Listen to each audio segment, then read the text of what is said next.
의원님 지금 공식 선거운동 시작한 지 나흘째인데 요즘 잠은 좀 제대로 주무시고 계십니까? 예, 충분히 자고 있습니다. 네. 단지 아침에 뛰는 마라톤을 하지 못해서 그게 좀 아쉽습니다. 좋아하시는 달리기를 못해서 뭐 선거 초반이니까 아직 컨디션은 괜찮으시죠? 예, 좋습니다. 가진 게 체력밖에 없습니다. 네, 알겠습니다. 자, 오늘 토론은 한국방송기자클럽 6개 방송사 가운데 SBS와 KBS, MBC, CBS가 이 시간 현재 생중계로 보내드리고 있고요. YTN과 MBN은 녹화를 해서 나중에 틀어드리겠습니다. 오늘 토론에 참여할 패널들 소개해드리겠습니다. 화면 왼쪽부터 KBS 최동혁 정치팀장 나오셨습니다. 네, YTN 추은호 해설위원 실장입니다. 네, 그리고 안 의원님 건너서 MBC의 박성준 국회팀장 나오셨습니다. MBN의 장광익 정치부장입니다. 그리고 마지막으로 CBS의 홍재표 정치부장 함께하셨습니다. 자, 오늘 패널분들께서도 각사를 대표해서 그리고 국민을 대신해서 안철수 후보에게 궁금한 점들 가감 없이 기탄 없이 질문해 주시기 바랍니다. 자, 본격적인 토론에 앞서서 안철수 후보의 모두 발언을 청해서 들어보도록 하겠습니다. 시간은 1분 30초입니다. 안 의원님 시작해 주시죠. 사랑하는 국민 여러분, 안철수입니다. 산과 들이 푸르름을 더해가고 있습니다. 이번 대선은 초록 대선입니다. 5월의 푸르름을 데려오는 4월의 비가 선거 첫날부터 촉촉히 내렸습니다. 이번 대선은 공정한 대한민국 만드는 선거입니다. 실력이 백을 이기는 공정한 나라 만들겠습니다. 상속자들의 나라가 아니라 국민의 나라 만들겠습니다. 국민이 요구한 개혁 과제 반드시 실현하겠습니다. 정치개혁, 검찰개혁, 재벌개혁 반드시 하겠습니다. 더 좋은 정권교체 하겠습니다. 안보 외교도 위기입니다. 한미동맹에 기반한 튼튼한 자강 안보로 한반도 평화 지켜내겠습니다. 4차 산업혁명 시대, 대한민국을 세계 최고의 혁신 국가로 만들겠습니다. 정부 모든 부처에 전문가를 배치하겠습니다. 전문가와 토론하면서 현장에서 결정하겠습니다. 말 잘 듣는 사람, 줄 잘 서는 사람이 아니라 전국에서 최고의 인재 찾아 등용하겠습니다. 대한민국 정부 드림팀 보고 싶지 않으십니까? 경제, 안보, 민생을 챙기고 국민의 삶을 돌보겠습니다. 청년들이 꿈꾸는 나라 만들겠습니다. 대한민국을 다시 꿈꾸게 하겠습니다.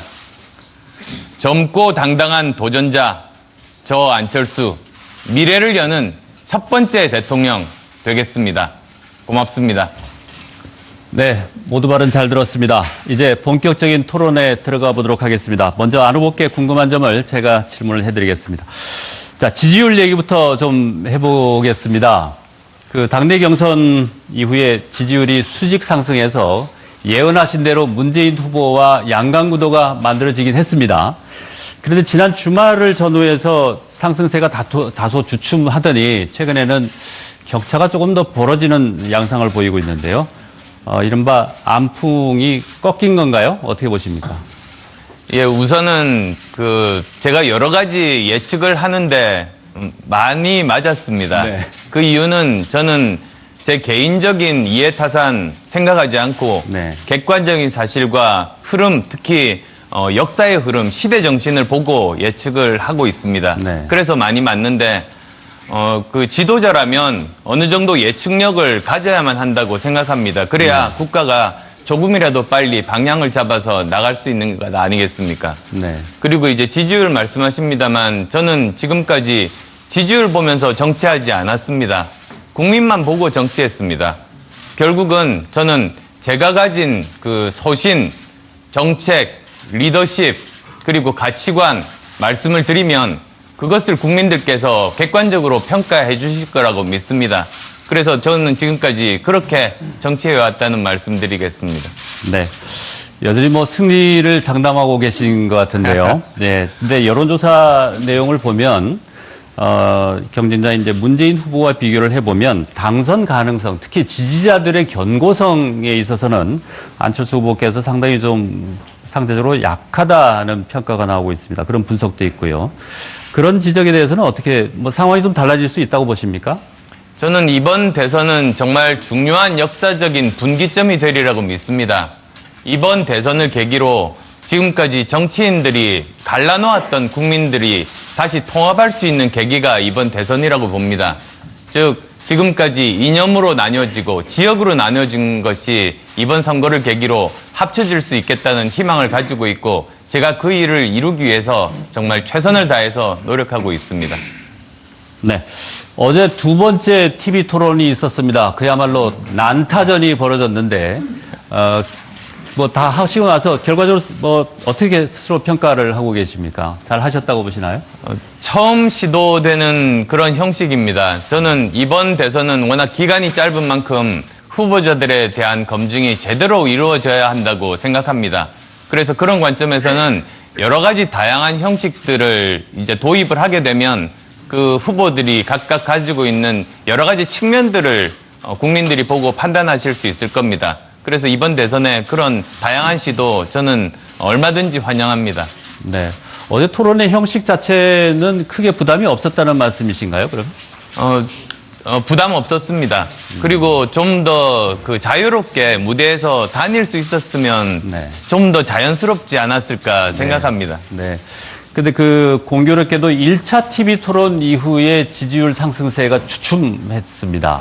어제 2차 토론이 이 지지율을 다시 끌어올리는 계기가 될 수 있을까요? 어떻게 평가하십니까? 저는 계속 묵묵하게 제가 가진 비전과 역량과 리더십 말씀드리면서 국민들 평가를 받겠습니다. 네. 여론조사 결과를 보면 공교롭게도 자유한국당의 홍준표 후보의 지지율과 안철수 후보의 지지율이 좀 연계되어 있는 듯한 느낌이 듭니다. 선거 전략상 이 연대의 필요성이 조사를 통해서 사실 입증된 셈인데 연대는 없다 이런 생각이란 여전히 변화가 없으신가요?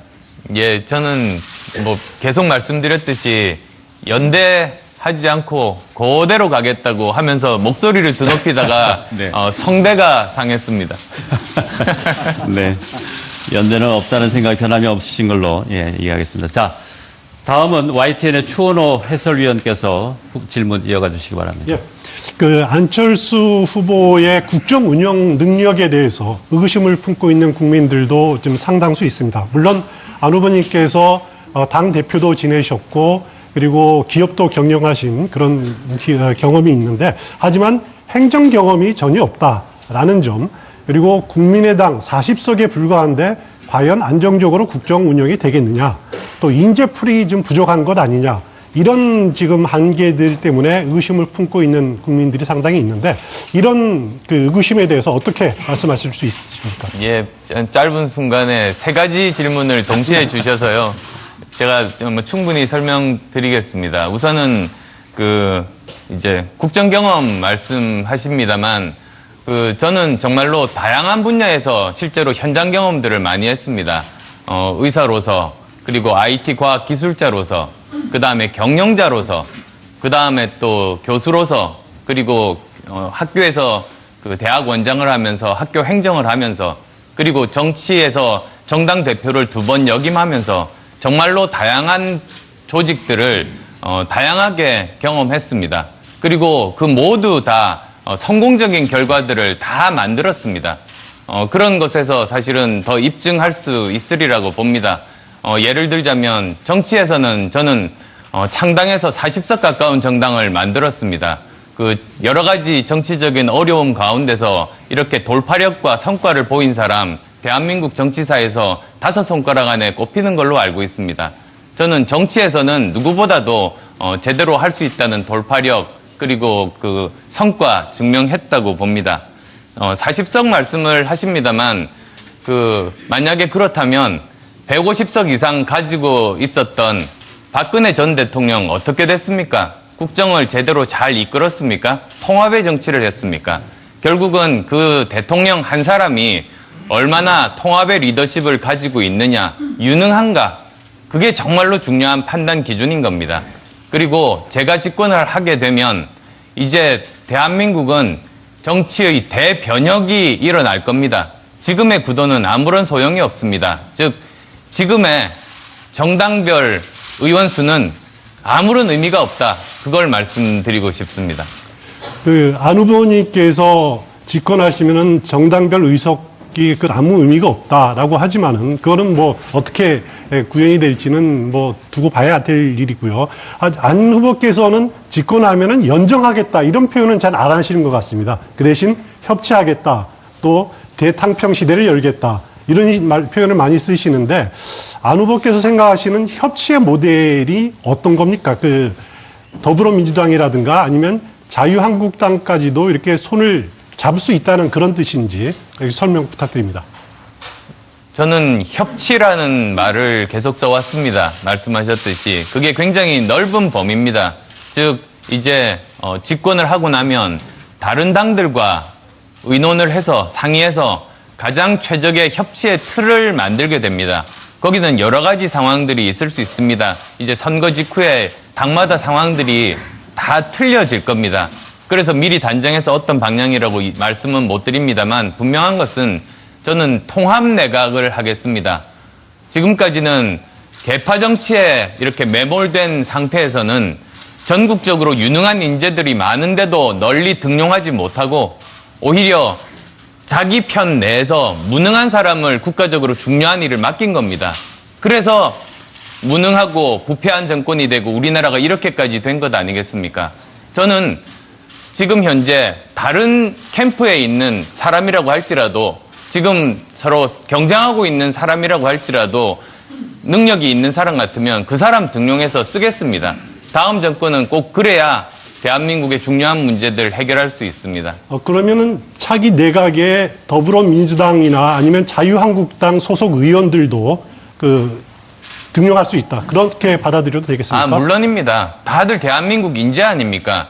이 문제를 해결하는데 가장 최적의 인재가 다른 당에 있다면 그 사람 쓰겠습니다. 네. 자, 추원의 위원 수고하셨고요. 이제 좀 더 어려운 문제로 들어갈 수도 있습니다. 다음은 MBN의 장광익 정치부장 받아주시죠. 네, 안 후보님의 금정에 관한 문제를 좀 여쭤보겠습니다. 이 금정 질문의 형평을 위해서 이 다음에 예정되어 있는 문재인 후보나 다른 후보께도 제가 똑같이 질문을 드리겠습니다. 불편하시더라도 네거티브라고 생각하지 마시고 국민들이 궁금해하니까 좀 해명을 해 주십사 하는 의미에서 질문을 드리겠습니다. 짧게 드리겠습니다. 짧게 답을 해 주십시오.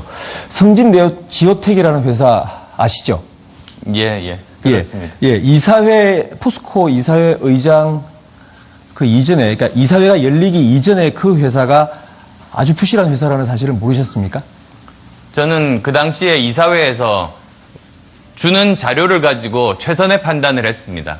네. 그러니까 그 이전에는, 이사회 이전에는 지오텍이 어떤 회사라는 걸 모르셨다는 말씀이시고. 예, 몰랐습니다. 네네. 그러면 그 이사회에서 당시에 이 성진지오텍을 감사했던, 그리고 이 분석했던 회사가 이 회사의 부채 비율이 1600%, 그리고 그리고 이게 인수하기에는 부적절한 회사라는 보고서를 올렸는데 그 보고서는 읽어보셨습니까?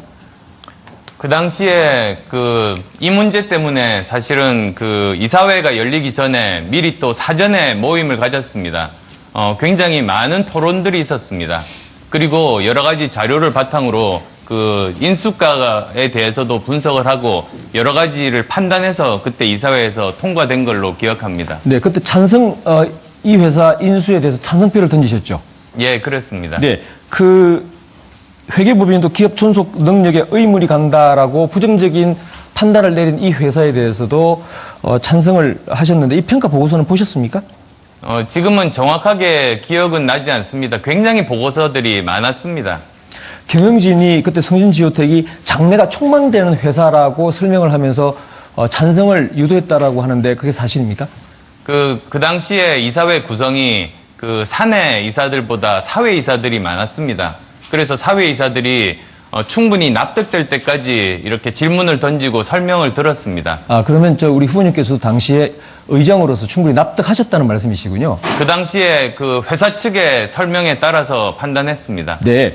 자, 회사 측의 설명에 따라서 판단을 하셨는데, 당시에 후보님은 안랩이라고 하는 정말 한국에서는 대표적인 바이러스 치료 회사를 만드셨고, 기업 경영도 해보셨고, 하셨던 분인데, 이렇게 부실 보고서가 올라왔음에도 불구하고 그 부실 보고서를 보시고 나서도 회사 측의 설명이 장래가 촉망된다는 그 설명만 믿고 찬성을 결국은 하셨습니다. 근데 아시다시피 이 회사는 결국은 포스코에게 1,592억 원의 피해를 줬고, 당시 정준양 포스코 회장을 이 검찰에 불려가서 조사를 받게 한 그 단초가 됐다는 겁니다. 근데 안랩이라는 회사를 직접 경영을 하셨는데도 이렇게 보고서도 보고 설명을 듣고 하셨는데 그 회사가 인수하는 게 적절하다고 판단을 하셨습니까? 그 인수할 당시에 여러 가지 그 정황에 대해서 면밀히 분석하고 검토하고 그 다음에 거기에 대해서 이제 이사회에서 통과하는 그런 적법한 절차를 거쳤습니다. 그리고 뭐 거기에 대해서도 추후에 여러 가지 조사들이 있었던 걸로 알고 있습니다만 결국은 그 인수 과정 자체에는 문제가 없었던 걸로 지금 판명이 네, 제가 나 말씀드리는 있습니다. 것은 인수 과정에 관한 문제가 아니고 안 후보께서 그 부실 회사라고 하는 그 사전 보고를 받으셨음에도 불구하고 회사의 설명을 듣고 그 어떻게 부실한 회사라는 게 다 이렇게 나와 있는데도 그 기업을 직접 경영하신 분이 이렇게 보면 이건 회사 측 설명이 틀렸다. 회계법인의 감사 보고서가 맞는 것 같은데라고 생각을 안 하셨는지요? 그 당시에 보고서가 굉장히 많았다고 말씀드렸습니다. 그리고 여러 가지 보고서들을 가지고 종합적으로 뭐 저 혼자 제가 결정한 게 아닙니다.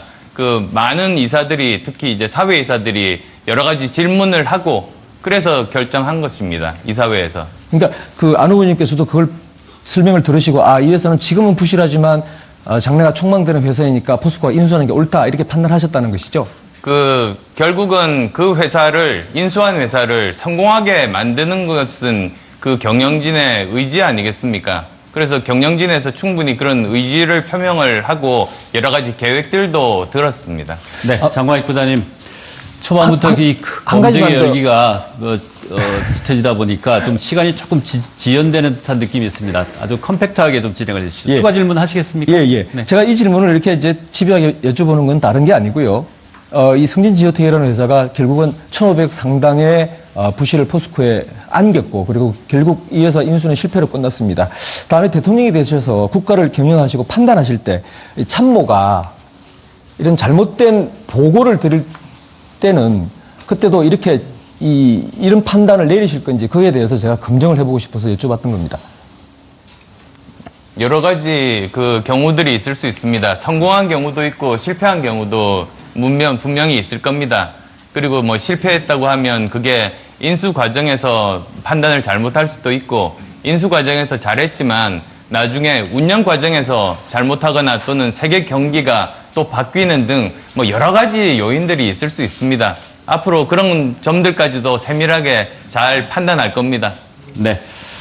자, 검증 열기가 초반부터 좀 뜨거워지는 것 같습니다. 유력한 후보이시기 때문에 검증의 창이 더욱 날카롭다는 점 이해해 주시기 바랍니다. 자, 패널들께서는 좀 컴팩트하게 진행을 하도록 하겠습니다. KBS 최동혁 정치팀장님, 소통 문제 질문 이어가시죠. 네, 소통 관련 질문 드리겠습니다. 박 전 대통령의 불통이 문제였는데요. 안 후보의 이 불통에 대해서도 걱정하는 여론이 많습니다. 지난 2014년에 민주당과 합당을 할 때 새정치추진위원회 사람들과 별다른 논의 없이 덜컥 합당을 했을 때도 그랬고요. 또 국회의원에 있던 2년여 사이에 보좌관 23명이나 교체했다는 얘기도 들립니다. 이런 일들이 안 후보의 어떤 부족한 리더십이나 불통에 대한 증거로 이용되고 있는데 이런 지적에 대해서 어떻게 생각하십니까? 저는 지금까지 여러 가지 직업 거쳤다고 말씀드렸습니다. 그래서 그 벤처기업 할 때도 젊은 직원들과 정말 소통하면서 회사를 성장을 시켰고, 그리고 또 대학 교수하면서 20대 젊은 제자들과도 함께 소통했습니다. 그래서 청춘 콘서트 등을 통해서 소통의 아이콘이라고들 이제 인정해 주셨습니다. 그게 불과 5년 전입니다. 사람이 5년 만에 그렇게 바뀌겠습니까? 그거는 그렇지가 않은 겁니다. 그런데 또 여러 가지 여러 가지 정치적인 상황에서 결단을 할 때도 있습니다. 그런 결단이 또 그 불통의 증거라고 볼 수는 없는 것 아니겠습니까? 그리고 이제 보좌관 말씀도 하셨습니다만, 저희 의원실을 거친 보좌관들 중에서 많은 사람들이 지금은 당 내에서 역할을 하고 있습니다. 당이 처음에 신생정당이다 보니 여러 가지로 사람들이 많이 필요했습니다. 그래서 제 보좌진들이 또 지금 많은 당직자로 지금 가 있습니다. 그러니까 23명이었는데 전부 다 떠났다. 그거야말로 정치적인 왜곡입니다. 네. 후보께서는 정치 입문 당시에는 청춘 멘토로 불리며 젊은 층에게 상당한 지지를 받았습니다. 그런데 5년이 지나서 지금 보면 이 젊은 층의 지지율이 상대적으로 상당히 크게 떨어져 있습니다. 왜 이런 상황이 벌어졌다고 생각하십니까?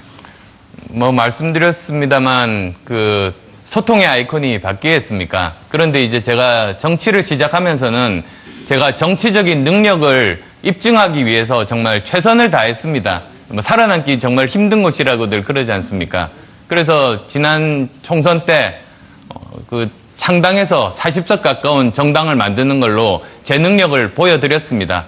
그래서 아마 중장년층 분들이 정치인의 말보다는 실제로 그 사람의 능력을 중요하게 생각하는 분들이 이제는 믿고 지지해 주시는 거라고 저는 봅니다.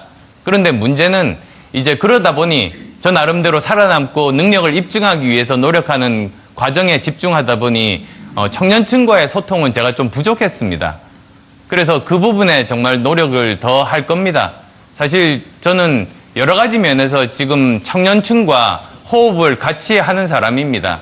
지난 30년간 맞벌이 부부 생활을 했습니다. 지금의 청년의 삶과 같은 그런 삶을 일찍부터 살고 있고, 그리고 지금 청년층들이 관심을 많이 가지는 기술이라든지 문화에 대해서 지금 후보들 중에서 저만큼 많이 제대로 잘 파악하고 있는 사람 없을 겁니다. 그리고 글로벌 감각이 있는 세대가 또 지금의 청년층들 아닙니까? 저는 미국에서 학교 다녔고 중국과 그리고 또 일본에서 사업을 했습니다. 글로벌 감각면에서도 저는 청년층들과 그런 삶과 문화를 같이 하는 후보라고 말씀드리고 싶습니다. 그런 부분들 제대로 소통되기 위해서 좀 더 노력하겠습니다. 네, 최종익 팀장 고생하셨습니다. 자, 다음은 화제를 안보 쪽으로 돌려보겠습니다. MBC 박성준 국회팀장 받아주시죠. 네. 어젯밤 TV 토론에서 가장 뜨거운 쟁점은 안보였습니다. 네, 그래서 어젯밤 TV 토론 중에 하신 말씀에 대해서 조금 자세하게 다시 여쭤보겠습니다.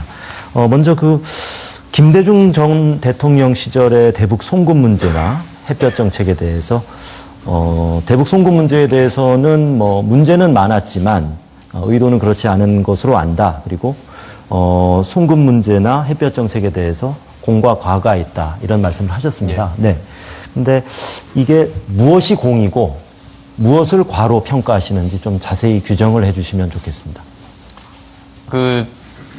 우리가 모두 원하는 정말 우리가 도달하고자 하는 목표가 평화로운 한반도 그리고 평화통일 아니겠습니까?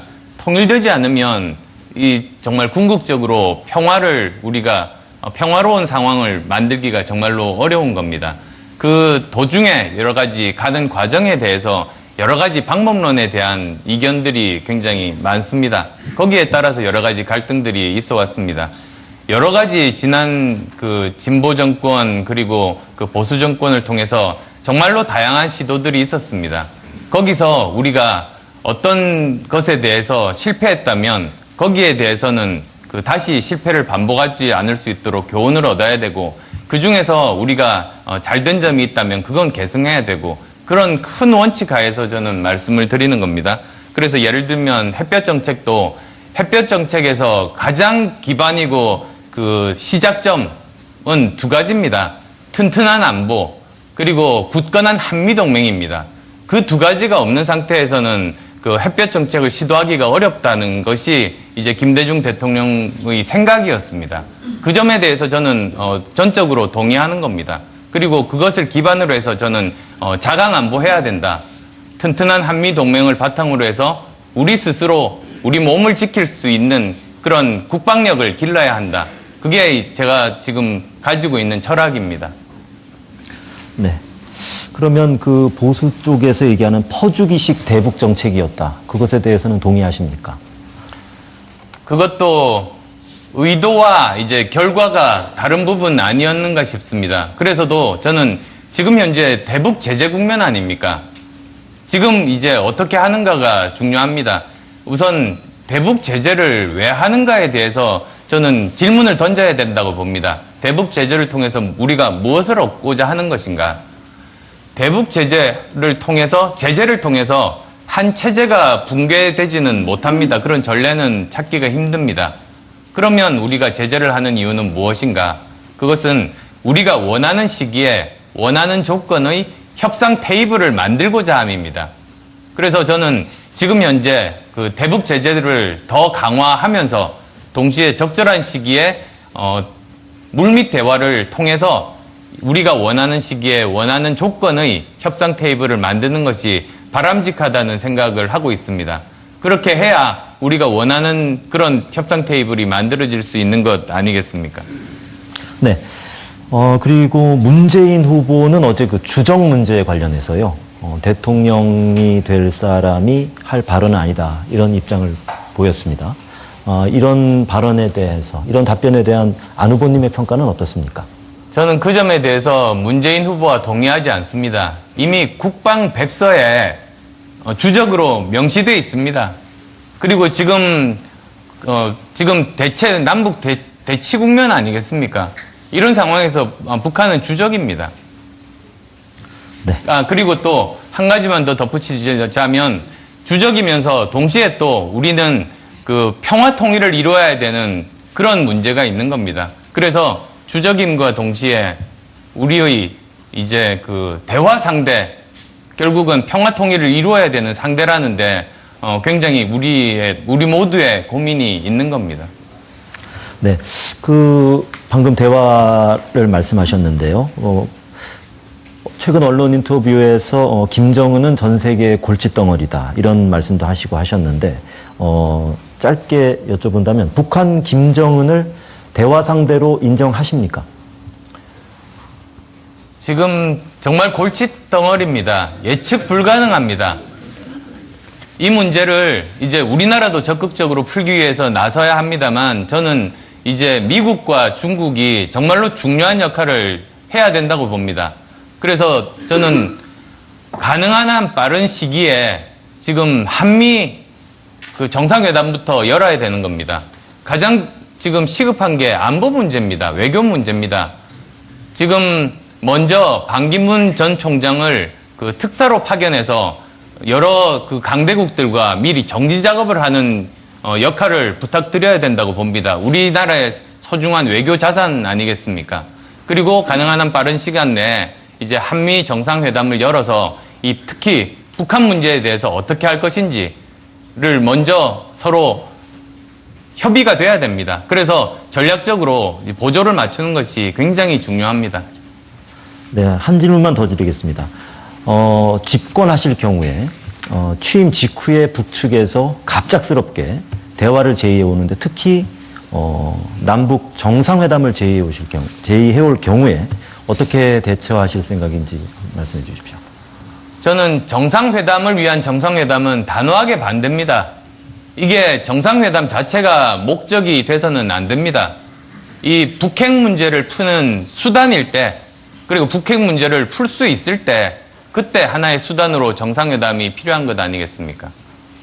그리고 또 아까 정상회담 이제 외국과 말씀드릴 때 제가 또 잊어버린 사항 하나 좀 말씀을 드리고 싶은데요. 시진핑과 이제 도널드 트럼프 대통령 회담 가운데서 이제 흘러나온 얘기 중에 하나가 한국이 중국의 한 부분이었다는 이야기가 흘러나왔습니다. 저는 물론 이게 사실 확인이 돼야 되겠습니다만 만약에 그게 사실이라면 중국은 역사 공부 다시 하셔야 됩니다. 그리고 저는 한미 정상회담이 열리게 되면 반드시 그 부분 도널드 트럼프 대통령에게 설명하고 바로 잡겠습니다. 네, 그 부분 수고하셨습니다. 그 부분은 아직 뭐 사실관계 확인이 정확하게 이루어지지 않은 상황이기 때문에 좀 더 보도의 추이를 지켜봐야 될 것 같습니다. 자, 초반부터 토론의 열기가 뜨겁게 진행되다 보니 시간이 조금씩 지연되고 있습니다. 패널 여러분 그리고 후보님 좀 더 컴팩트하게 진행이 됐으면 좋겠습니다. 그 안보 관련 보충 질문을 드리겠습니다. 우리 군은 이제 북한 위협에 대응하기 위해서 오랫동안 육군 위주 군대를 운영해 왔는데요. 후보께서는 이제 해 공군력 증강을 주장하고 계십니다. 개인적으로 좋은 공약이라고 생각합니다. 해 공군력 증강은 이제 주변국의 위협에 미래 위협에 대응하기 위해서 주장하는 걸로 이제 짐작이 되는데, 그 일본과 중국의 미래 위협 얼마나 된다고 평가하십니까? 우리나라가 역사적으로 강대국 간의 역학관계가 바뀔 때 항상 한반도가 많은 피해를 받았습니다. 지금 강대국 간의 역학구도가 바뀌고 있을 때입니다. 이때 정말로 조심해야 됩니다. 그런데 또 한편으로는 겁만 먹을 필요 없습니다. 우리는 이제 정말로 매력적인 중견국가로 성장했습니다. 대한민국 역사상 처음입니다. 그러면 우리는 우리의 역량을 발휘해서 오히려 우리가 우리의 운명을 개척할 수 있고 끌고 나갈 수 있는 외교적인 역량 그리고 외교적인 그 위치에 있습니다. 그래서도 저는 자강 안보를 계속 주장해 왔습니다. 튼튼한 한미동맹을 바탕으로 해서 우리 스스로 우리 몸을 지킬 수 있는 그런 국방력을 강화하자는 겁니다. 자, 그렇게 하기 위해서는 여러 가지를 바꿔야 됩니다. 말씀하셨지만은 지금의 육군 위주의 전력으로는 우리 그 전 세계 또는 우리 동북아시아에서의 그런 대응력과는 좀 방향이 맞지가 않습니다. 그래서도 저는 해군 공군력을 훨씬 더 첨단화해야만 되는 것이 우리 군이 나아갈 길이라고 보고 있습니다. 그리고 저는 그 제주 해군 기지도 강화해야 된다는 말씀을 또 드렸습니다.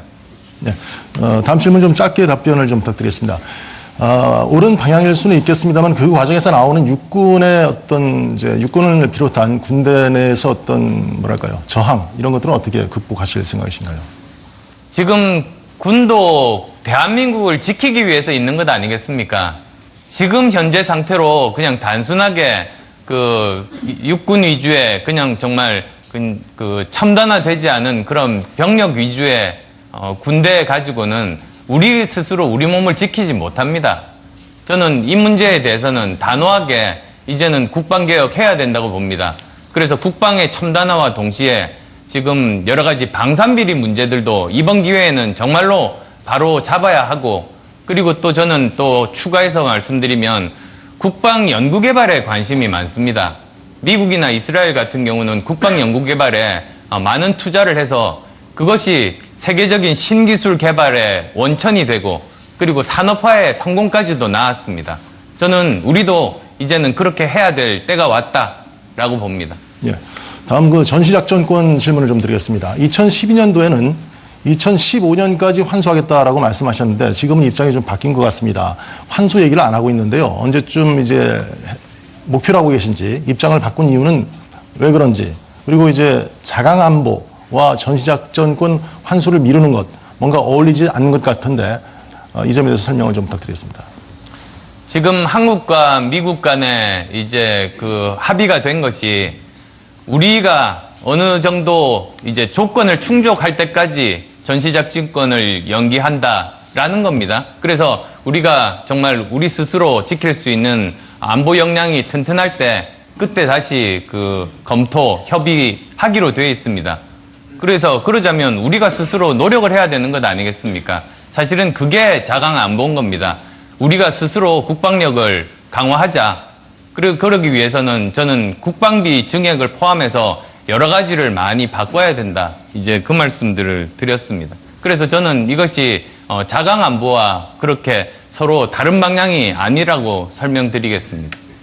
예, 그래서 국방비 증액을 지금 한 2.4%, 5%쯤 되는 것을 이제 3.3%까지 예, 이제 3%. 높이겠다고 이제 말씀을 하셨는데 그게 대략 한 10조 정도 되더라고요. 4대강 총사업비가 22조니까 그 한 절반 되는 그 액수를 금액을 1년에 이제 1년 아닙니다. 그 임기 말입니다. 예, 아무튼 큰 돈인데 좋습니다. 근데 지금 이 어려운 경제 여건들을 감안하면은 상당한 부담이 아니겠는가라는 생각이 듭니다.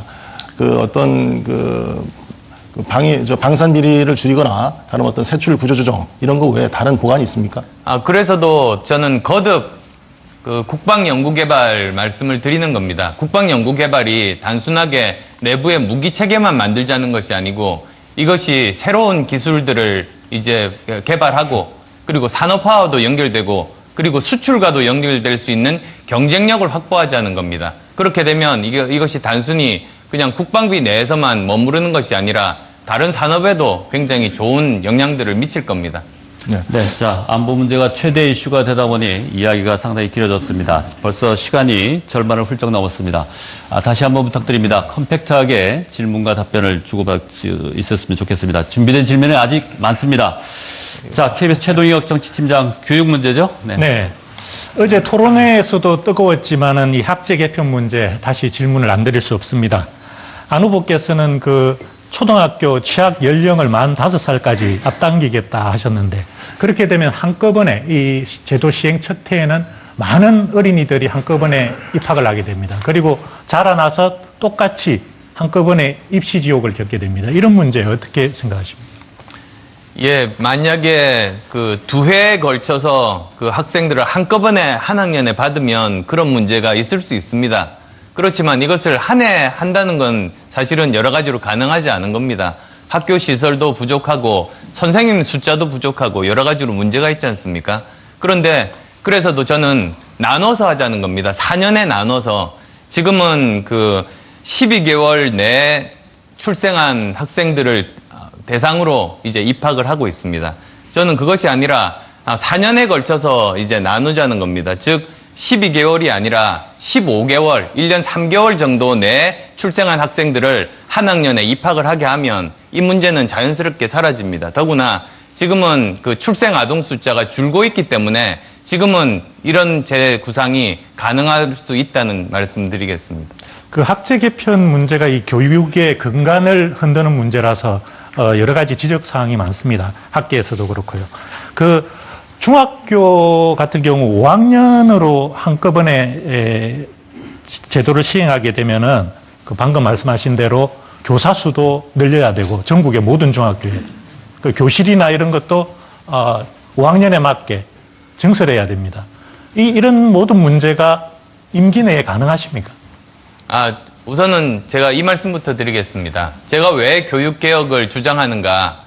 지금은 창의적인 인재를 길러야 하는 겁니다. 그 다음에 또 학교를 졸업한 이후에 중년층, 장년층, 노년층도 국가가 책임지고 교육을 해야 되는 시대입니다. 그래서 근본적인 틀을 바꾸지 않으면 우리나라가 이 위기에서 탈출하기 어렵다는 문제의식에서 출발합니다. 자, 그런데 그 중에서도 이제 왜 학제 개편을 해야만 되는가입니다. 그것은 우리가 1951년에 지금의 학제를 도입한 이래로 지난 66년간 창의적인 인재를 기르는 교육의 시도를 무수히 해봤습니다. 제가 보기에는 시도 안 한 그런 방법이 거의 없습니다. 그런데 그럼에도 불구하고 지금 초중고 12년 그 교육이 입시 준비만 하고 있게 되는 겁니다. 이건 학생들도 불행하지만 국가적으로도 굉장히 불행한 일입니다. 그래서 저는 이 틀을 바꿔서 지금은 초중고 교육과 입시 교육을 분리하지 않으면 이제 교육의 미래도 없고 국가의 미래도 없다. 그래서 이것을 바꾸자는 겁니다. 그리고 지금은 학제 개편이 가능할 수 있는 것이 학생 숫자가 급속하게 줄어듭니다. 지금의 고등학교 2학년과 고등학교 1학년 사이에 7만 명 정도가 줄어듭니다.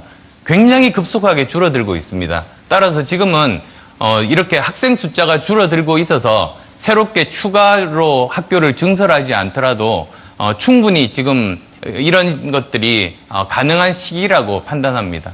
네. 후보님 혹시 부득이하게 제가 열기는 뜨겁습니다만 부득이하게 원활한 진행을 위해서 제가 좀 개입을 하지 않을 수 없게 됐습니다. 자, 시간이 많이 밀리고 있기 때문에 준비한 질문은 많으시겠지만 준비한 질문에 한두 가지 정도만 해서 추려서 질문을 해주시기 바랍니다. 다음 질문으로 부득이하게 넘어가겠습니다. YTN 추원호 해설위원 실장님. 예, 안 후보님 집권하시면은 가장 먼저 일할 국무총리 염두에 두고 있는 분이 계십니까? 총리 자격 있는 분들 많으십니다. 그리고 총리뿐만 아닙니다. 이제 각계각층에서 여러 가지 중요한 일들을 할 수 있는 인재들이 우리나라에는 정말로 많습니다. 5천만밖에 되지 않는 국가에서 모든 분야의 세계적인 인재들이 다 있습니다. 문제는 지금까지 그분들에게 적합한 역할을 맡기지 않았던 정부에 있는 겁니다. 저는 그래서도 섀도우 캐비넷이 아니라 오픈 캐비넷 하겠다고 말씀드렸습니다. 그래서 다른 캠프에 있는 분도 능력이 있는 분 등용하겠다. 저는 그렇게 말씀드립니다.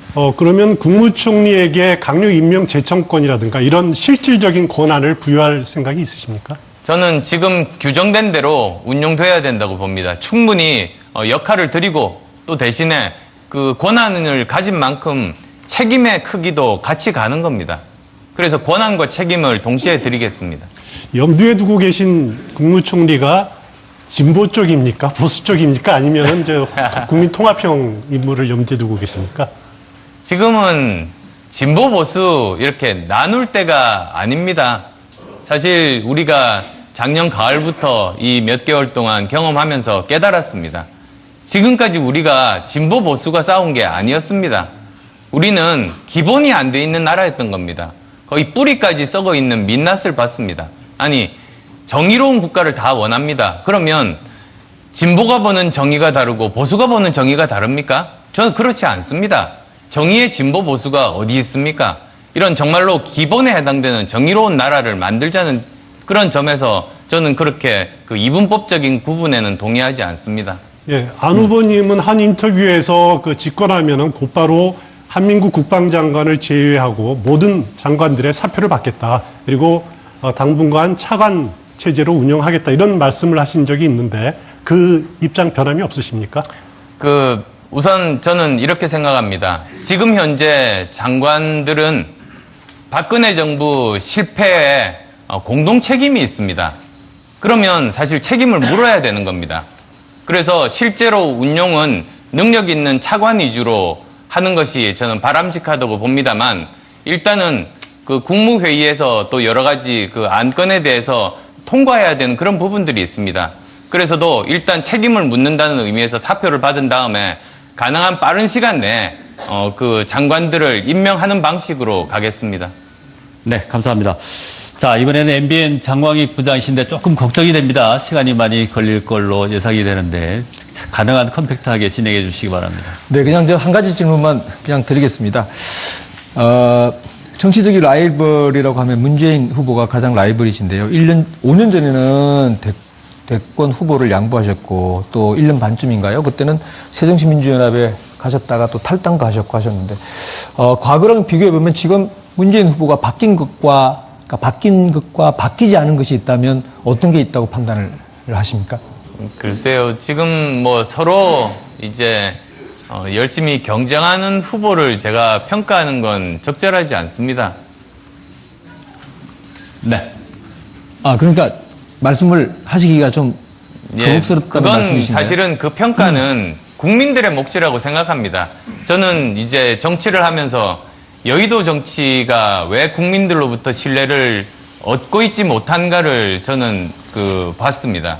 왜냐하면 여의도에서는 상대 정치인을 공격을 해서 두드려 눕히면 자기가 이긴다고 생각하는 겁니다. 그런데 그렇지가 않지 않습니까? 그 모든 과정을 국민께서 보시고 국민이 심판을 합니다.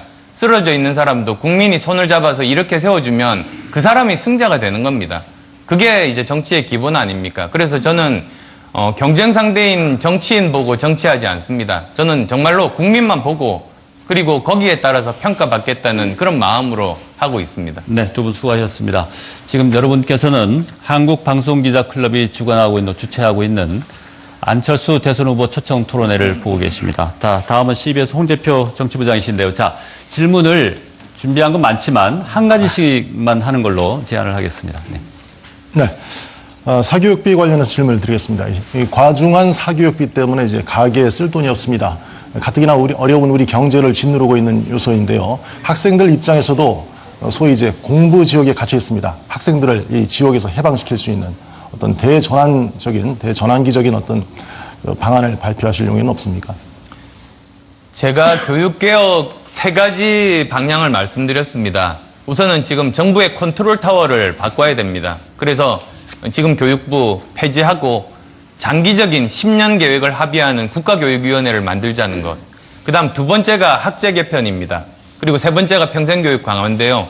학제 개편하는 이유가 바로 지금 말씀하셨던 사교육을 혁명적으로 절감할 수 있기 때문입니다.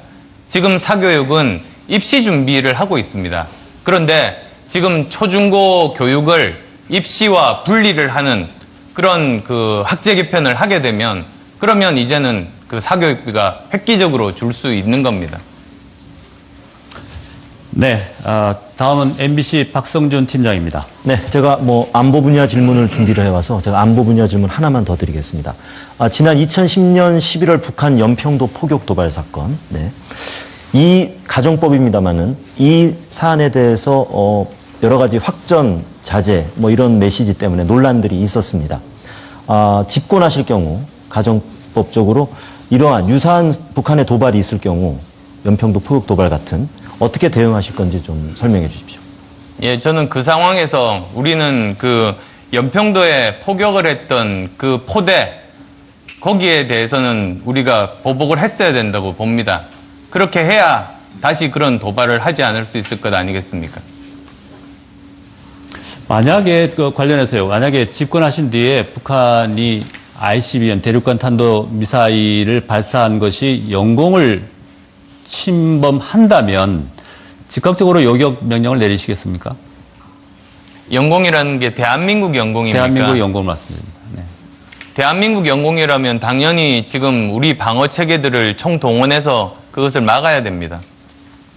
네, 즉각적으로 요격 명령을 내리시겠다는 건가요? 예, 그렇습니다. 알겠습니다. 자, 네, 마지막으로 제가 좀 질문을 드려보겠습니다. 이건 좀 가볍게 해도 되고 또 생각에 따라서 좀 신중하게 말씀하셔도 될 것 같은데. 자, 정치인으로 변신한 안철수 정치인의 트레이드 마크는 새 정치였습니다. 국민들의 기대도 그 부분에서 상당히 컸던 거고요. 그러나 새 정치가 과연 무엇인지 개념이 모호하다는 지적이 아직도 많이 있습니다. 국민의당 창당하시면서 끌어들인 인물들 가운데는 이런 새 정치의 이미지와 좀 맞지 않는 듯한 그런 분들도 상당히 있어서 과연 안철수 정치인의 새 정치는 여전히 살아있는 것인가? 새 정치는 과연 무엇인가? 의문을 갖는 분들이 많습니다. 이번 기회에 좀 구체적으로 설명을 해 주시죠.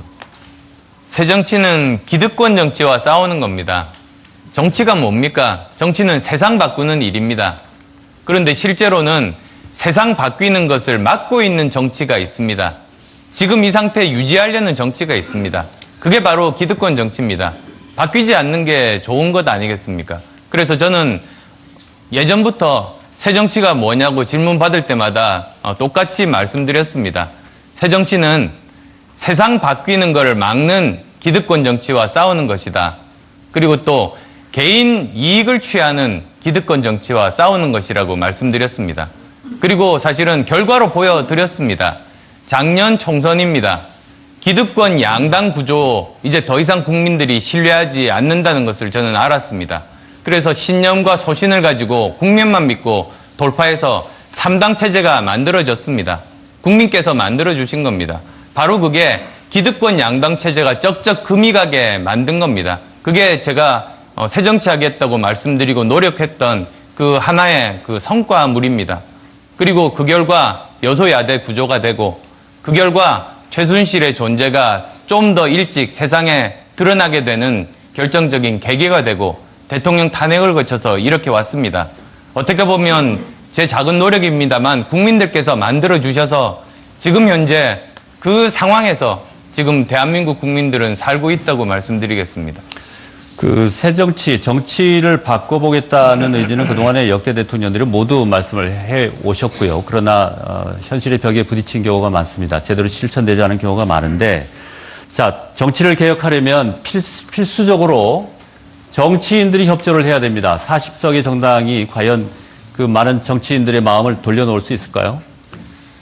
어떤 식으로 정치인들을 설득하시겠습니까? 예, 지난 저는 몇 년간의 과정이 압축 경험을 넘어서 농축 경험을 했던 기간이었습니다.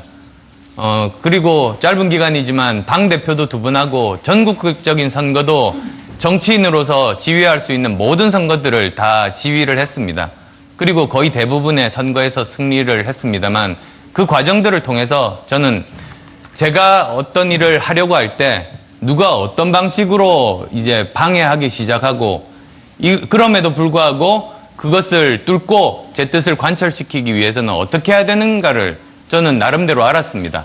그리고 저는 이미 또 뭐 선거뿐만이 아닙니다. 지금 여러 가지로 뭐 이견이 있는 걸로 알고 있습니다만 김영란법만 해도 그때가 재작년 2월 국회일 겁니다. 그때 통과 무산 직전까지 갔었습니다. 제가 그때 새누리당 원내대표를 찾아갔습니다. 그래서 설득한 끝에 이제 다시 논의 재개하겠다는 약속을 받아내고 야당 원내대표를 찾아가서 또 약속을 받아내서 통과시켰습니다. 저는 이미 여야를 넘나들어서 법안을 통과시켰던 전례가 있습니다. 네, 알겠습니다. 자, MBN의 장광익 부장님 추가 질문해 주시죠. 예, 최근에 그 언론 인터뷰를 보면 재밌는 부분이 좀 있어서요.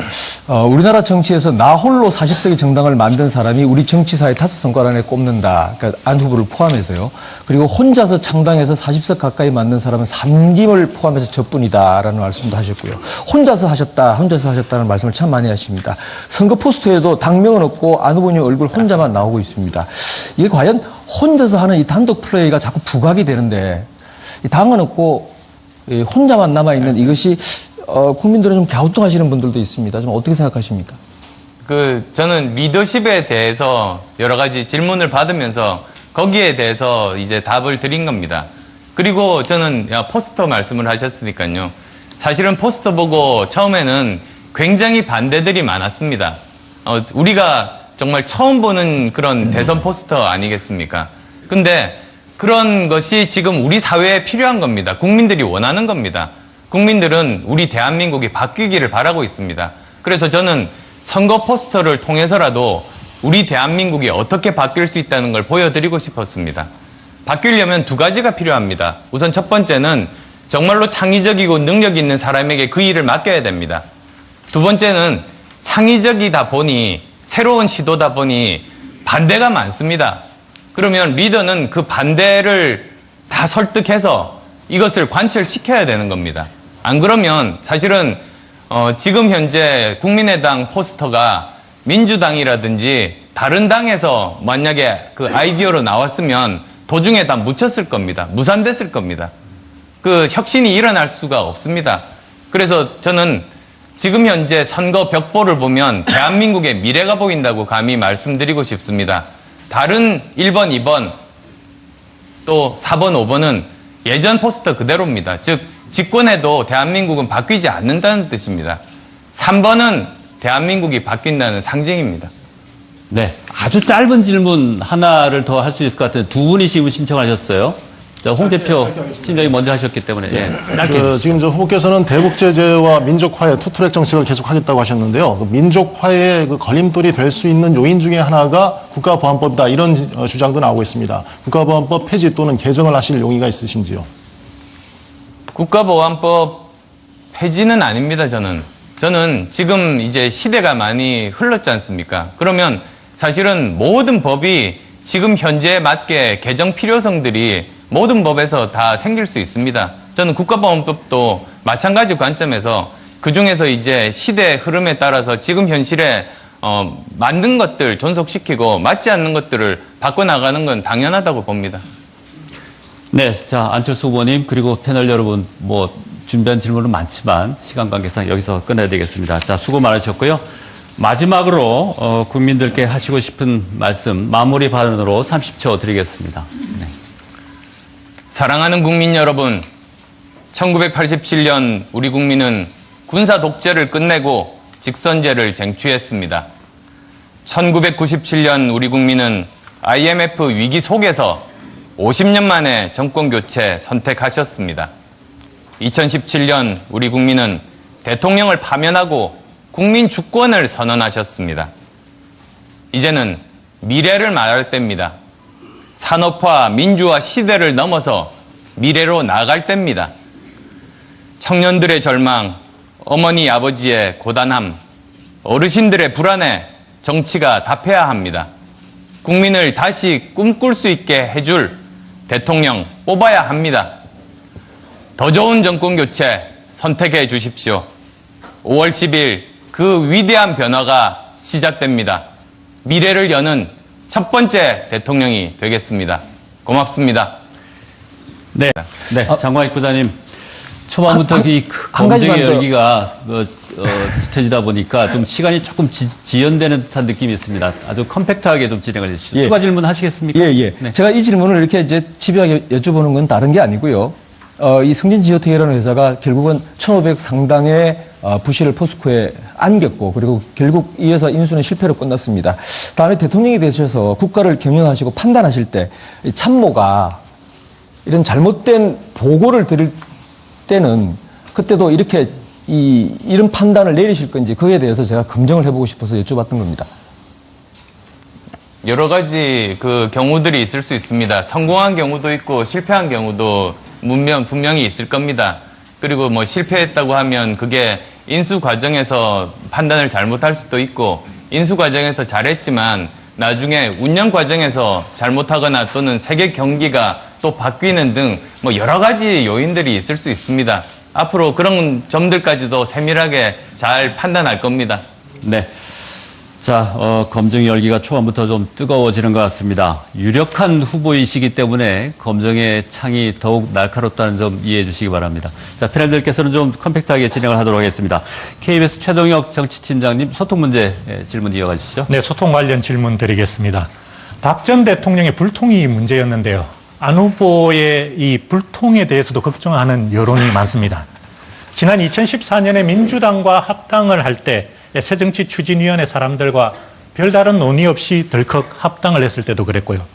또 국회의원에 있던 2년여 사이에 보좌관 23명이나 교체했다는 얘기도 들립니다. 이런 일들이 안 후보의 어떤 부족한 리더십이나 불통에 대한 증거로 이용되고 있는데, 이런 지적에 대해서 어떻게 생각하십니까? 저는 지금까지 여러 가지 직업 거쳤다고 말씀드렸습니다. 그래서 그 벤처기업 할 때도 젊은 직원들과 정말 소통하면서 회사를 성장을 시켰고, 그리고 또 대학 교수하면서 20대 젊은 제자들과도 함께 소통했습니다. 그래서 청춘 콘서트 등을 통해서 소통의 아이콘이라고들 이제 인정해 주셨습니다. 그게 불과 5년 전입니다. 사람이 5년 만에 그렇게 바뀌겠습니까? 그거는 그렇지가 않은 겁니다. 그런데 또 여러 가지 정치적인 상황에서 결단을 할 때도 있습니다. 그런 결단이 또 그 불통의 증거라고 볼 수는 없는 것 아니겠습니까? 그리고 이제 보좌관 말씀도 하셨습니다만, 저희 의원실을 거친 보좌관들 중에서 많은 사람들이 지금은 당 내에서 역할을 하고 있습니다. 당이 처음에 신생정당이다 보니 여러 가지로 사람들이 많이 필요했습니다. 그래서 제 보좌진들이 또 지금 많은 당직자로 지금 가 있습니다. 그러니까 23명이었는데 전부 다 떠났다. 그거야말로 정치적인 왜곡입니다. 네. 후보께서는 정치 입문 당시에는 청춘 멘토로 불리며 젊은 층에게 상당한 지지를 받았습니다. 그런데 5년이 지나서 지금 보면 이 젊은 층의 지지율이 상대적으로 상당히 크게 떨어져 있습니다. 왜 이런 상황이 벌어졌다고 생각하십니까? 말씀드렸습니다만 소통의 아이콘이 바뀌겠습니까? 그런데 이제 제가 정치를 시작하면서는 제가 정치적인 능력을 입증하기 위해서 정말 최선을 다했습니다. 살아남기 정말 힘든 곳이라고들 그러지 않습니까? 그래서 지난 총선 때 창당해서 40석 가까운 정당을 만드는 걸로 제 능력을 보여드렸습니다. 그래서 아마 중장년층 분들이 정치인의 말보다는 실제로 그 사람의 능력을 중요하게 생각하는 분들이 이제는 믿고 지지해 주시는 거라고 저는 봅니다. 그런데 문제는 이제 그러다 보니 저 나름대로 살아남고 능력을 입증하기 위해서 노력하는 과정에 집중하다 보니 청년층과의 소통은 제가 좀 부족했으니 설명드리겠습니다. 우선은 이제 국정 경험 말씀하십니다만 저는 정말로 다양한 분야에서 실제로 현장 경험들을 많이 했습니다. 의사로서, 그리고 IT 과학 기술자로서, 그 다음에 경영자로서, 그 다음에 또 교수로서, 그리고 학교에서 그 대학 원장을 하면서 학교 행정을 하면서, 그리고 정치에서 정당 대표를 2번 역임하면서 정말로 다양한 조직들을 다양하게 경험했습니다. 그리고 그 모두 다 성공적인 결과들을 다 만들었습니다. 그런 것에서 사실은 더 입증할 수 있으리라고 봅니다. 예를 들자면 정치에서는 저는 창당해서 40석 가까운 정당을 만들었습니다. 그 여러 가지 정치적인 어려움 가운데서 이렇게 돌파력과 성과를 보인 사람, 대한민국 정치사에서 5손가락 안에 꼽히는 걸로 알고 있습니다. 저는 정치에서는 누구보다도 제대로 할 수 있다는 돌파력, 그리고 그 성과 증명했다고 봅니다. 40석 말씀을 하십니다만, 만약에 그렇다면 150석 이상 가지고 있었던 박근혜 전 대통령 어떻게 됐습니까? 국정을 제대로 잘 이끌었습니까? 통합의 정치를 했습니까? 결국은 그 대통령 한 사람이 얼마나 통합의 리더십을 가지고 있느냐, 유능한가, 그게 정말로 중요한 판단 기준인 겁니다. 그리고 제가 집권을 하게 되면 이제 대한민국은 정치의 대변혁이 일어날 겁니다. 지금의 구도는 아무런 소용이 없습니다. 즉, 지금의 정당별 의원 수는 아무런 의미가 없다. 그걸 말씀드리고 싶습니다. 안 후보님께서 집권하시면은 정당별 의석이 아무 의미가 없다라고 하지만은 그거는 뭐 어떻게 구현이 될지는 뭐 두고 봐야 될 일이고요. 안 후보께서는 집권하면은 연정하겠다 이런 표현은 잘 안 하시는 것 같습니다. 그 대신 협치하겠다, 또 대탕평 시대를 열겠다 이런 표현을 많이 쓰시는데, 안 후보께서 생각하시는 협치의 모델이 어떤 겁니까? 더불어민주당이라든가 아니면 자유한국당까지도 이렇게 손을 잡을 수 있다는 그런 뜻인지 설명 부탁드립니다. 저는 협치라는 말을 계속 써왔습니다. 말씀하셨듯이. 그게 굉장히 넓은 범위입니다. 즉, 이제 집권을 하고 나면 다른 당들과 의논을 해서 상의해서 가장 최적의 협치의 틀을 만들게 됩니다. 거기는 여러 가지 상황들이 있을 수 있습니다. 이제 선거 직후에 당마다 상황들이 다 틀려질 겁니다. 그래서 미리 단정해서 어떤 방향이라고 말씀은 못 드립니다만, 분명한 것은 저는 통합 내각을 하겠습니다. 지금까지는 계파 정치에 이렇게 매몰된 상태에서는 전국적으로 유능한 인재들이 많은데도 널리 등용하지 못하고 오히려 자기 편 내에서 무능한 사람을 국가적으로 중요한 일을 맡긴 겁니다. 그래서 무능하고 부패한 정권이 되고 우리나라가 이렇게까지 된 것 아니겠습니까? 저는 지금 현재 다른 캠프에 있는 사람이라고 할지라도, 지금 서로 경쟁하고 있는 사람이라고 할지라도 능력이 있는 사람 같으면 그 사람 등용해서 쓰겠습니다. 다음 정권은 꼭 그래야 대한민국의 중요한 문제들 해결할 수 있습니다. 그러면은 차기 내각에 더불어민주당이나 아니면 자유한국당 소속 의원들도 등용할 수 있다. 그렇게 받아들여도 되겠습니까? 물론입니다. 다들 대한민국 인재 아닙니까? 이 문제를 해결하는데 가장 최적의 인재가 다른 당에 있다면 그 사람 쓰겠습니다. 네. 자, 추원의 위원 수고하셨고요. 이제 좀 더 어려운 문제로 들어갈 수도 있습니다. 다음은 MBN의 장광익 정치부장 받아주시죠. 네, 안 후보님의 금정에 관한 문제를 좀 여쭤보겠습니다. 이 금중 질문의 형평을 위해서 이 다음에 예정되어 있는 문재인 후보나 다른 후보께도 제가 똑같이 질문을 드리겠습니다. 불편하시더라도 네거티브라고 의원님 지금 공식 선거운동 시작한 지 나흘째인데 요즘 잠은 좀 제대로 주무시고 계십니까? 예, 충분히 자고 있습니다. 네. 단지 아침에 뛰는 마라톤을 하지 못해서 그게 좀 아쉽습니다. 예, 좋아하시는 달리기를 못해서 뭐 선거 초반이니까 아직 컨디션은 괜찮으시죠? 예, 좋습니다. 가진 게 체력밖에 없습니다. 네, 알겠습니다. 자, 오늘 토론은 한국방송기자클럽 6개 방송사 가운데 SBS와 KBS, MBC, CBS가 이 시간 현재 생중계로 보내드리고 있고요.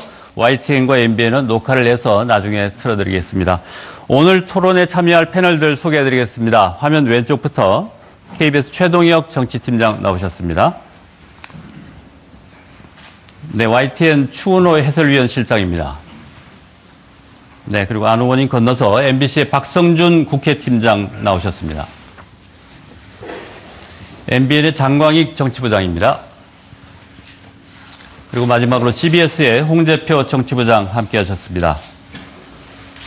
자, 오늘 패널 분들께서도 각사를 대표해서 그리고 국민을 대신해서 안철수 후보에게 궁금한 점들 가감 없이 기탄 없이 질문해 주시기 바랍니다. 자, 본격적인 토론에 앞서서 안철수 후보의 모두 발언을 청해서 들어보도록 하겠습니다. 시간은 1분 30초입니다. 안 후보님 시작해 주시죠. 사랑하는 국민 여러분, 안철수입니다. 산과 들이 푸르름을 더해가고 있습니다. 이번 대선은 초록 대선입니다. 5월의 푸르름을 데려오는 4월의 비가 선거 첫날부터 촉촉히 내렸습니다. 이번 대선은 공정한 대한민국 만드는 선거입니다. 실력이 백을 이기는 공정한 나라 만들겠습니다. 상속자들의 나라가 아니라 국민의 나라 만들겠습니다. 국민이 요구한 개혁 과제 반드시 실현하겠습니다. 정치개혁, 검찰개혁, 재벌개혁 반드시 하겠습니다. 더 좋은 정권교체 하겠습니다. 안보 외교도 위기입니다. 한미동맹에 기반한 튼튼한 자강 안보로 한반도 평화 지켜내겠습니다. 4차 산업혁명 시대, 대한민국을 세계 최고의 혁신 국가로 만들겠습니다. 정부 모든 부처에 전문가를 배치하겠습니다. 전문가와 토론하면서 현장에서 결정하겠습니다. 말 잘 듣는 사람, 줄 잘 서는 사람이 아니라 전국에서 최고의 인재 찾아 등용하겠습니다. 대한민국 정부 드림팀 보고 싶지 않으십니까? 경제, 안보, 민생을 챙기고 국민의 삶을 돌보겠습니다. 청년들이 꿈꾸는 나라 만들겠습니다. 대한민국을 다시 꿈꾸게 하겠습니다. 젊고 당당한 도전자, 저 안철수, 미래를 여는 첫 번째 대통령 되겠습니다. 고맙습니다. 네, 모두 발언 잘 들었습니다. 이제 본격적인 토론에 들어가 보도록 하겠습니다. 먼저 안 후보께 궁금한 점을 제가 질문을 해드리겠습니다. 자, 지지율 얘기부터 좀 해보겠습니다. 그 당내 경선 이후에 지지율이 수직 상승해서 예언하신 대로 문재인 후보와 양강 구도가 만들어지긴 했습니다. 그런데 지난 주말을 전후해서 상승세가 다소 주춤하더니 최근에는 격차가 조금 더 벌어지는 양상을 보이고 있는데요. 이른바 안풍이 꺾인 건가요? 어떻게 보십니까? 예, 우선은 제가 여러 가지 예측을 하는데 많이 맞았습니다. 네. 그 이유는 저는 제 개인적인 이해타산 생각하지 않고 네. 객관적인 사실과 흐름 하지 마시고 국민들이 궁금해하니까 좀 해명을 해 주십사 하는 의미에서 질문을 드리겠습니다. 짧게 드리겠습니다. 짧게 답을 해 주십시오. 성진네오 지오텍이라는 회사 아시죠? 예, 그렇습니다. 예, 이사회, 포스코 이사회 의장 그 이전에, 그러니까 이사회가 열리기 이전에 그 회사가 아주 부실한 회사라는 사실을 모르셨습니까?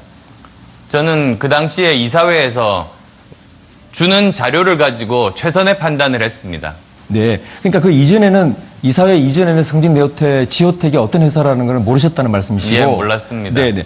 그러면 그 이사회에서 당시에 이 성진 지오텍을 감사했던, 그리고 이 분석했던 회사가 이 회사의 부채 비율이 1600%, 그리고 진짜, 그리고 이게 인수하기에는 부적절한 회사라는 보고서를 올렸는데 그 보고서는 읽어보셨습니까? 그 당시에 이 문제 때문에 사실은 이사회가 열리기 전에 미리 또 사전에 모임을 가졌습니다. 굉장히 많은 토론들이 있었습니다. 그리고 여러 가지 자료를 바탕으로 인수가에 대해서도 분석을 하고 여러 가지를 판단해서 그때 이사회에서 통과된 걸로 기억합니다. 네, 그때 이 회사 인수에 대해서 찬성표를 던지셨죠? 예, 그렇습니다. 네, 회계법인도 기업 존속 능력에 의문이 간다라고 부정적인 판단을 내린 이 회사에 대해서도 찬성을 하셨는데 이 평가 보고서는 보셨습니까? 지금은 정확하게 기억은 나지 않습니다. 굉장히 보고서들이 많았습니다. 경영진이 그때 성진지오텍이 장래가 촉망되는 회사라고 설명을 하면서 찬성을 유도했다라고 하는데 그게 사실입니까? 그 당시에 이사회 구성이 그 사내 이사들보다 사회 이사들이 많았습니다. 그래서 사회 이사들이 충분히 납득될 때까지 이렇게 질문을 던지고 설명을 들었습니다. 그러면 우리 후보님께서도 당시에 의장으로서 충분히 납득하셨다는 말씀이시군요. 그 당시에 그 회사 측의 설명에 따라서 판단했습니다. 네. 자, 회사 측의 설명에 따라서 판단을 하셨는데 당시에 후보님은 안랩이라고 하는 정말 한국에서는 대표적인 바이러스 치료 회사를 만드셨고 기업 경영도 해보셨고 하셨던 분인데 이렇게 부실 보고서가 올라왔음에도 불구하고 그 부실 보고서를 보시고 나서도 회사 측의 설명이 장래가 촉망된다는 그 설명만 믿고 찬성을 결국은 하셨습니다. 근데 아시다시피 이 회사는 결국은 포스코에게 1,592억 원의 피해를 줬고 당시 정준양 포스코 회장을 이 검찰에 불려가서 조사를 받게 한 그 단초가 됐다는 겁니다. 근데 안랩이라는 회사를 직접 경영을 하셨는데도 이렇게 보고서도 보고 설명을 듣고 하셨는데 그 회사가 인수하는 게 적절하다고 판단을 하셨습니까? 그 인수할 당시에 여러 가지 그 정황에 대해서 면밀히 분석하고 검토하고 그 다음에 거기에 대해서 이제 이사회에서 통과하는 그런 적법한 절차를 거쳤습니다. 그리고 뭐 거기에 대해서도 추후에 여러 가지 조사들이 있었던 걸로 알고 있습니다만 결국은 그 인수 과정 자체에는 문제가 없었던 걸로 지금 판명이 네, 제가 나 있습니다. 말씀드리는 것은 인수 과정에 관한 문제가 아니고 안 후보께서 그 부실 회사라고 하는 그 사전 보고를 받으셨음에도 불구하고 회사의 설명을 듣고 그 어떻게 부실한 회사라는 게 다 이렇게 나와 있는데도 그 기업을 직접 경영하신 분이 이렇게 보면 이건 회사 쪽 설명이 틀렸다. 회계법인의 감사 보고서가 맞는 것 같은데라고 생각을 안 하셨는지요? 그 당시에 보고서가 굉장히 많았다고 말씀드렸습니다. 그리고 여러 가지 보고서들을 가지고 종합적으로 뭐 저 혼자 제가 결정한 게 아닙니다. 그 많은 이사들이 특히 이제 사회 이사들이 여러 가지 질문을 하고 그래서 결정한 것입니다. 이사회에서. 그러니까 그 안 후보님께서도 그걸 설명을 들으시고 이 회사는 지금은 부실하지만 장래가 촉망되는 회사이니까 포스코가 인수하는 게 옳다 이렇게 판단하셨다는 것이죠? 결국은 그 회사를 인수한 회사를 성공하게 만드는 것은 그 경영진의 의지 아니겠습니까? 그래서 경영진에서 충분히 그런 의지를 표명을 하고 여러 가지 계획들도 들었습니다. 특히 역사의 흐름, 시대 정신을 보고 예측을 하고 있습니다. 네. 그래서 많이 맞는데 그 지도자라면 어느 정도 예측력을 가져야만 한다고 생각합니다. 그래야 국가가 조금이라도 빨리 방향을 잡아서 나갈 수 있는 것 아니겠습니까? 네. 그리고 이제 지지율 말씀하십니다만 저는 지금까지 지지율 보면서 정치하지 않았습니다. 국민만 보고 정치했습니다. 결국은 저는 제가 가진 그 소신, 정책, 리더십, 그리고 가치관 말씀을 드리면 그것을 국민들께서 객관적으로 평가해 주실 거라고 믿습니다. 그래서 저는 지금까지 그렇게 정치해 왔다는 말씀드리겠습니다. 네. 여전히 뭐 승리를 장담하고 계신 것 같은데요. 네. 근데 여론조사 내용을 보면, 경쟁자 이제 문재인 후보와 비교를 해보면 당선 가능성, 특히 지지자들의 견고성에 있어서는 안철수 후보께서 상당히 좀 상대적으로 약하다는 평가가 나오고 있습니다. 그런 분석도 있고요. 그런 지적에 대해서는 어떻게 뭐 상황이 좀 달라질 수 있다고 보십니까? 저는 이번 대선은 정말 중요한 역사적인 분기점이 되리라고 믿습니다. 이번 대선을 계기로 지금까지 정치인들이 갈라놓았던 국민들이 다시 통합할 수 있는 계기가 이번 대선이라고 봅니다. 즉 지금까지 이념으로 나뉘어지고 지역으로 나뉘어진 것이 이번 선거를 계기로 합쳐질 수 있겠다는 희망을 가지고 있고 제가 그 일을 이루기 위해서 정말 최선을 다해서 노력하고 있습니다. 네. 어제 두 번째 TV 토론이 있었습니다. 그야말로 난타전이 벌어졌는데, 뭐 다 하시고 나서 결과적으로 뭐 어떻게 스스로 평가를 하고 계십니까? 잘 하셨다고 보시나요? 처음 시도되는 그런 형식입니다. 저는 이번 대선은 워낙 기간이 짧은 만큼 후보자들에 대한 검증이 제대로 이루어져야 한다고 생각합니다. 그래서 그런 관점에서는 여러 가지 다양한 형식들을 이제 도입을 하게 되면 그 후보들이 각각 가지고 있는 여러 가지 측면들을 국민들이 보고 판단하실 수 있을 겁니다. 그래서 이번 대선에 그런 다양한 시도 저는 얼마든지 환영합니다. 네. 어제 토론의 형식 자체는 크게 부담이 없었다는 말씀이신가요, 그럼? 부담 없었습니다. 그리고 좀 더 그 자유롭게 무대에서 다닐 수 있었으면 네. 좀 더 자연스럽지 않았을까 생각합니다. 네. 근데 그 공교롭게도 1차 TV 토론 이후에 지지율 상승세가 주춤했습니다. 어제 2차 토론이 이 지지율을 다시 끌어올리는 계기가 될 수 있을까요? 어떻게 평가하십니까? 저는 계속 묵묵하게 제가 가진 비전과 역량과 리더십 말씀드리면서 국민들 평가를 받겠습니다. 네. 여론조사 결과를 보면 공교롭게도 자유한국당의 홍준표 후보의 지지율과 안철수 후보의 지지율이 좀 연계되어 있는 듯한 느낌이 듭니다. 선거 전략상 이 연대의 필요성이 조사를 통해서 사실 입증된 셈인데 연대는 없다 이런 생각이란 여전히 변화가 없으신가요? 예, 저는 뭐 계속 말씀드렸듯이 연대하지 않고 그대로 가겠다고 하면서 목소리를 드높이다가 네. 성대가 상했습니다. 네. 연대는 없다는 생각이 변함이 없으신 걸로 이해하겠습니다. 자, 다음은 YTN의 추원호 해설위원께서 질문 이어가 주시기 바랍니다. 예. 그 안철수 후보의 국정 운영 능력에 대해서 의구심을 품고 있는 국민들도 좀 상당수 있습니다. 물론 안 후보님께서 당 대표도 지내셨고 그리고 기업도 경영하신 그런 경험이 있는데 하지만 행정 경험이 전혀 없다라는 점 그리고 국민의당 40석에 불과한데 과연 안정적으로 국정 운영이 되겠느냐 또 인재풀이 좀 부족한 것 아니냐 이런 지금 한계들 때문에 의구심을 품고 있는 국민들이 상당히 있는데 이런 그 의구심에 대해서 어떻게 말씀하실 수 있으십니까? 예, 짧은 순간에 세 가지 질문을 동시에 주셔서요. 제가 좀 충분히